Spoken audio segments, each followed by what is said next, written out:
আজি আপোনালোকৰ লগত মই অন্য এটা খবৰ শ্বেয়াৰ কৰিম বিশেষকৈ আজিৰ খবৰ দিছে অসম কেবিনেটৰ এটা গুৰুত্বপূৰ্ণ খবৰ আপোনালোকৰ লগত শ্বেয়াৰ কৰিম আপোনালোকে স্কিপ নকৰি আমাৰ ভিডিঅ'টো চাই থাকিব আৰু এতিয়ালৈকে যদি আমাৰ চেনেলটো ছাবস্ক্ৰাইব কৰে নাই কেলে ছাবস্ক্ৰাইব কৰি দিব আৰু নিশ্চয় আপোনালোকে স্ক্ৰীন ফটেক কৰিছে অসম কেবিনেটৰ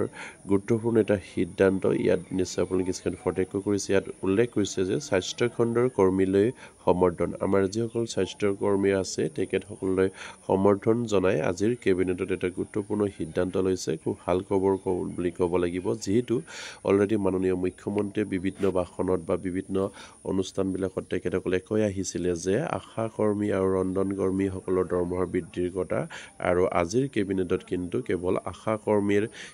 দৰমহা বৃদ্ধিৰ বিষয়টোহে উত্থাপন হয় আৰু এটা গুৰুত্বপূৰ্ণ সিদ্ধান্ত গ্ৰহণ কৰিছে আশা কৰ্মীসকলৰ কিমানকৈ দৰমহা বৃদ্ধি হ'ব পাৰে আৰু আশা কৰ্মীসকলে আগতে কিমান দৰমহা পাইছিলে আৰু আমাৰ আশা কৰ্মীসকলৰ ছুপাৰভাইজাৰসকলে কিমানকৈ পাইছিলে তেখেতসকলৰ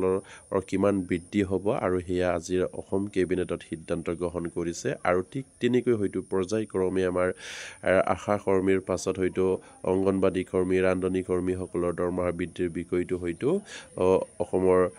সেই কেবিনেট অনুষ্ঠানবিলাকত হয়তো মাননীয় মুখ্যমন্ত্ৰীয়ে সিদ্ধান্ত গ্ৰহণ কৰিব যিহেতু মাননীয় মুখ্যমন্ত্ৰীয়ে অহা 1 অক্টোবৰৰ পৰা আশা কৰ্মী ৰন্ধন কৰ্মী আৰু যিসকল অংগনবাদী কৰ্মী আছে তেখেতসকলৰ দৰমহা বৃদ্ধিৰ কথা অলৰেডি বিভিন্ন আপোনাৰ নিৰ্বাচনী ভাষণসমূহত বা অনুষ্ঠানবিলাকত তেখেতসকলে কৈ আহিছে আৰু সেই মৰ্মে অলৰেডি কেবিনেটত সিদ্ধান্ত গ্ৰহণ কৰিছিলে যে আজিৰ কেবিনেটত বিশেষকৈ আপোনাৰ স্বাস্থ্য কৰ্মীৰ যিসকল আশা কৰ্মী আৰু ছুপাৰভাইজাৰ সেইসকলৰ দৰমহা বৃদ্ধি হৈছে আৰু কিমানকৈ বৃদ্ধি কৰা হ'ব সেইখিনি কথা আপোনালোকে সকলোৱে চাই থাকিব আপোনালোকক মই সেইখিনি জনাম অসম চৰকাৰে কেবিনেটত কিমানকৈ দৰমহা বৃদ্ধিৰ প্ৰস্তাৱ গ্ৰহণ কৰিছে আপোনালোকে নিশ্চয় স্ক্ৰীনত ফটেক কৰিছে ইয়াত কৈছে আপোনাৰ আৰু কেবিনেটত আশা কৰ্মী আৰু আশা ছুপাৰভাইজাৰ উদ্যোগনি বৃদ্ধি কৰাৰ বাবে অনুমোদন জনাইছে ইয়াত উল্লেখ কৰিছে যে আমাৰ আশা কৰ্মী আৰু ছুপাৰভাইজাৰসকলৰ যিখিনি উদ্যোগনি সেইখিনি বৃদ্ধিৰ বাবে তেখেতসকলে অনুমোদন জনোৱাৰ কথা ইয়াত উল্লেখ কৰিছে আৰু 2 নম্বৰ পইণ্টত কৈছে যে আশা কৰ্মীসকলে এতিয়া 1 অক্টোবৰৰ পৰা 2025 চনৰ মানে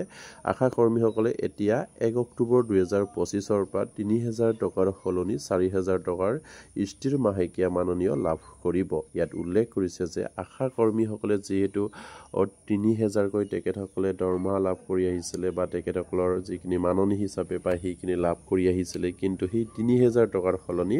1 অক্টোবৰ 2025 চনৰ পৰা সেইখিনি 4000 টকালৈ বৃদ্ধি কৰা হ'ল বিশেষকৈ 1000 টকা বৃদ্ধি কৰিছে অসমৰ কেবিনেটে আজিৰ কেবিনেটত আশা কৰ্মীসকলে যেহেতু আগতে 3000 টকাকৈ পাইছিলে এতিয়া সেই আশা কৰ্মীসকলে 4000 টকাকৈ লাভ কৰিব মানে 1000 টকা বৃদ্ধি হৈছে 3000ৰ পাছত 1000 প্লাস কৰিলে 4000 টকা হয় আৰু বেছি বৃদ্ধি কৰা নাই বুলি ক'ব লাগিব যেহেতু সেই মূল্য বৃদ্ধিৰ সময়ত কিমানখিনি আশা কৰ্মীসকলৰ বৃদ্ধি হ'ব বুলি আশা কৰি আছিলে কিন্তু তাৰ মতে নহ'ল এই আশা কৰ্মীসকল কেৱল 1000 টকাৰ বৃদ্ধি হৈছে আৰু তেখেতসকলে 1 অক্টোবৰৰ পৰা 4000 টকাকৈ লাভ কৰিবলৈ সক্ষম হ'ব আৰু আশা ছুপাৰভাইজাৰ এতিয়াৰ পৰা 1 অক্টোবৰ 2025ৰ পৰা 9000 টকাৰ সলনি 10200 টকাকৈ স্থিৰ মাহেকীয়া মাননী লাভ কৰিব ইয়াত উল্লেখ কৰিছে যে আশা ছুপাৰভাইজাৰসকলে যিহেতু 9000 টকাৰ মাননী তেখেতসকলে লাভ কৰিছিলে আৰু সেই 9000 টকাৰ মাননী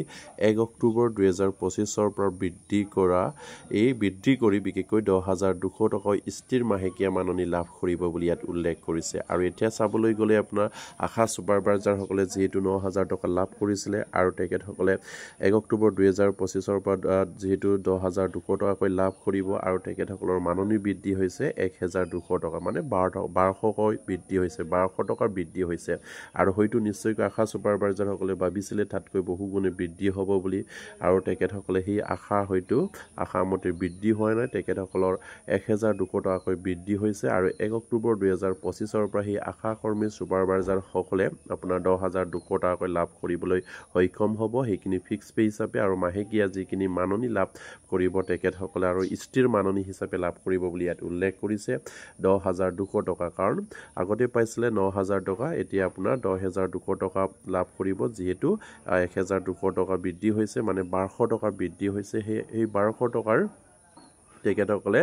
1 অক্টোবৰ 2025 চনৰ পৰা তেখেতসকলে হয়তো 10,200 টকাকৈ তেখেতসকলৰ স্থিৰ মাননি লাভ কৰিবলৈ সক্ষম হ'ব আৰু সেয়া খুবেই এটা গুৰুত্বপূৰ্ণ খবৰ আমাৰ স্বাস্থ্যকৰ্মীসকলৰ কাৰণে যিহেতু আশা কৰ্মী আৰু যিসকল আমাৰ আশা ছুপাৰভাইজাৰসকল আছিলে তেখেতসকলৰ কাৰণে হয়তো তেখেতসকলে ভাবিছিলে হয়তো তেখেতসকলৰ দৰমহাখিনি আৰু অকণমান বৃদ্ধি হ'ব কিন্তু এই আশামতে বৃদ্ধি নহ'ল নিশ্চয়কৈ ভৱিষ্যতে হয়তো বৃদ্ধি হ'ব আৰু যিখিনি বৃদ্ধি হৈছে সেইখিনি